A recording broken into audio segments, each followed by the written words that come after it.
Hi, everyone. Welcome to our Vote or Bust event.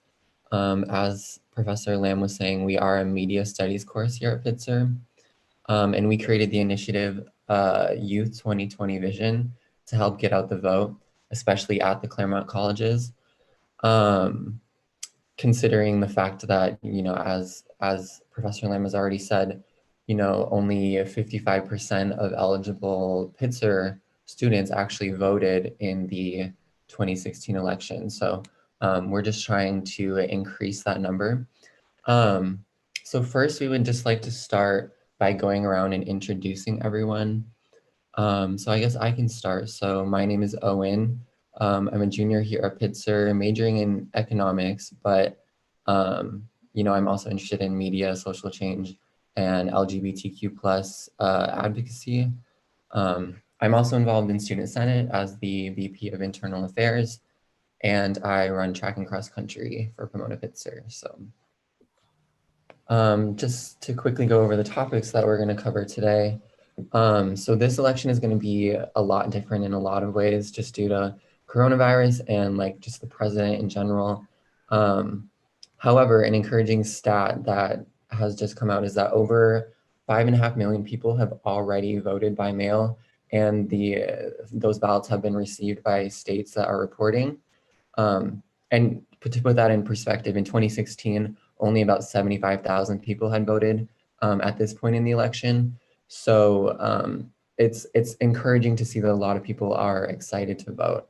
But these are all the topics we're going to cover, and just to start here, so our first big topic is just asking if you're registered to vote or not. So if you have your phone out, you can scan this link or this QR code, and it'll actually take you to vote.org. And I would pull it up on my screen right now, but I think my computer is processing a lot and it's not really going to handle it. But the voter registration is still open in 36 states around the country. There are some states that have already closed their registration. But if you're in one of the 36 states that is still accepting new voter registration, I would encourage you to, have your friends register to vote. Make sure your family members are registered to vote, because this is a really important election, as we've said. And on the vote.org, there are also links where you can check your registration, register to vote, vote by mail, and then there's some other links on there as well. But if you click on the register link on the vote.org page, you can fill out your information and then it directs you to your state's election site to complete your registration. So next, we will move on to what's at stake. So basically just to give an overall overview of what's going to be on the ballot. And we're going to get into this more later, but at the national level, we have the president race, we have US Senate races for your state if there are Senate seats up, and then everyone will be voting on their congressional representative in the US Congress for House of Representatives as well. And then statewide races, you can have your governor race, your local or your state government. Often there's like a Senate and a House in the state governments as well. And then there might be ballot measures for your state. You might have to vote for judges in your district and state.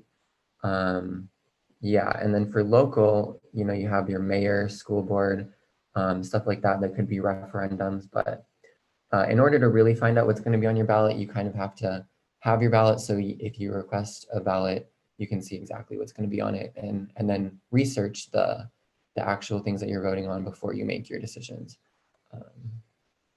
Yeah, and then to move into the next topic. So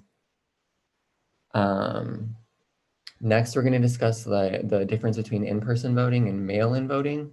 So I really like this graphic because it shows the mail voting rules for this election. So all of the states that are in this dark blue, the ballots are going to be automatically mailed to you if you're registered to vote.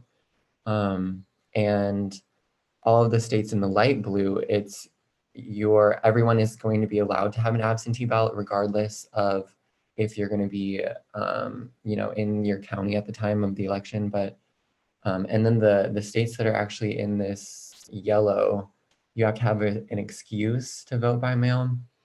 And in some of them, you even have coronavirus doesn't count as your excuse. So it's kind of messed up that it's running that way. But so just know it's important to know what the rules are in your state. And the QR link on this page leads to a vote.org page that breaks down the deadlines for absentee ballots in your state. So it'll show you when you have to request your ballot on one tab, and then the other tab will show the deadline for sending it back. So for example, in my state of Minnesota, on the website, it says you have to request a ballot at least 7 days ahead of the election, and then you have to have it sent back and postmarked on or before the day of the election. So the rules vary from state to state, so it's good to know what the rules are in your state. Yeah, and it's always good to be early rather than late. So even though the deadline is you have to send it back on election day, I would recommend obviously sending it in as soon as you can. And then that leads me into my next point, which is tracking your ballot. So every single state in America has the option to track your ballot to make sure that it actually gets received and accepted by your election officials, except for the 3 states listed here, so Mississippi, Texas, and Illinois. And if you follow this link, it actually leads to a CNN article where they list each state, and it has the link that you can click on for your state to check the status of your ballot if you already mailed it back. And I actually already did this. So when I clicked on the link, it took me to the Secretary of State for Minnesota, the website, and then I was able to just input my information, and I found that my ballot was received and it will be counted in the election. So it's a good peace of mind thing, especially with the mass mail-in voting, just to make sure that your ballot actually does get received. So I think that's going to do it for my part of the presentation. So I was wondering if anyone had any questions at this point. So if you have a question, you can just feel free to jump in. If you'd like to keep up with our initiative in the future, you can follow us on Instagram, Twitter, Facebook, all at youth2020vision. And you can also visit our website, which is this Weebly website,